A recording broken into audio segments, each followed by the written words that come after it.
साथियों,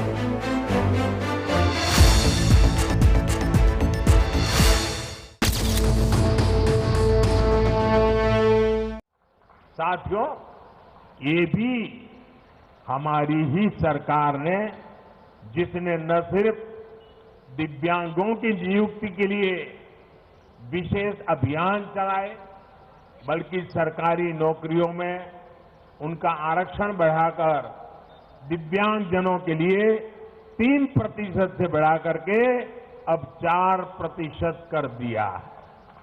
इतना ही नहीं, उच्च शिक्षा संस्थानों में दाखिले के लिए भी उनका आरक्षण 3% से बढ़ाकर 5% कर दिया गया है। अपने दिव्यांग साथियों का कौशल विकास भी हमारी प्राथमिकता रही है।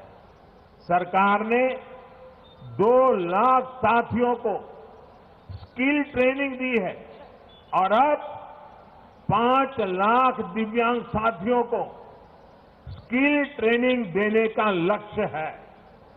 भाई और बहनों, नए भारत के निर्माण में हर दिव्यांग युवा, दिव्यांग बच्चे की उचित भागीदारी बहुत आवश्यक है। चाहे वो उद्योग हो, सेवा का क्षेत्र हो या फिर खेल का मैदान, दिव्यांगों के कौशल को निरंतर प्रोत्साहित किया जा रहा है। हाल ही में अंतर्राष्ट्रीय स्तर पर भी जितने भी दिव्यांगों से जुड़ी खेल स्पर्धाएं हुई हैं, उनमें भारत का प्रदर्शन, हमारे दिव्यांग साथियों ने हिंदुस्तान का नाम दुनिया में रोशन किया है। उनका प्रदर्शन बेहतरीन रहा है। आप कल्पना कर सकते कितनी बड़ी मजबूत संकल्प शक्ति होगी, तब जाके दुनिया के मैदान में भी मेरे देश के दिव्यांगजन भारत का तिरंगा फहरा करके आते हैं। दिव्यांगों के इस कौशल को और निखारने के लिए मध्य प्रदेश के ग्वालियर में एक स्पोर्ट सेंटर बनाने की दिशा में काम किया जा रहा है। इस सेंटर में ट्रेनिंग, सिलेक्शन, पढ़ाई लिखाई, रिसर्च, मेडिकल सुविधाएं, यानी नेशनल और इंटरनेशनल मुकाबलों के लिए जो भी तैयारियां चाहिए, उनकी सुविधा हमारे दिव्यांगजनों को यहां दी जाएगी। साथियों, हमारे देश में 2.5 करोड़ से अधिक दिव्यांग है, तो 10 करोड़ से अधिक सीनियर सिटीजन, हमारे वरिष्ठ नागरिक भी है। एक आयु के बाद सुविधा के अनेक उपकरणों की जरूरत हमारे इन वरिष्ठ नागरिकों को होती है, हमारे सीनियर सिटीजन्स को होती है। किसी को चलने में दिक्कत, किसी को सुनने में दिक्कत।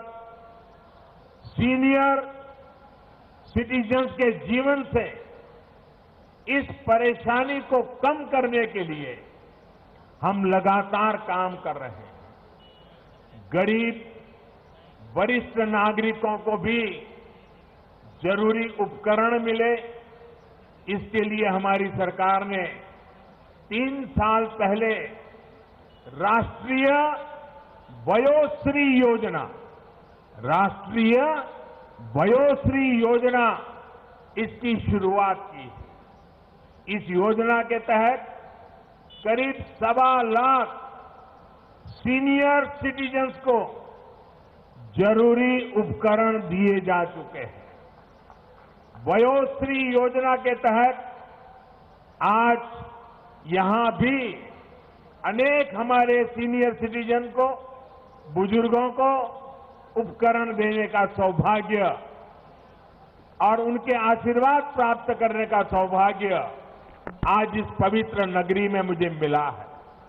भाई और बहनों, 60 वर्ष की आयु के बाद बुजुर्गों को एक निश्चित राशि पर एक निश्चित ब्याज मिले, उनका निवेश सुरक्षित रहे, इसके लिए हमारी सरकार ने प्रधानमंत्री वय वंदना योजना भी शुरू की।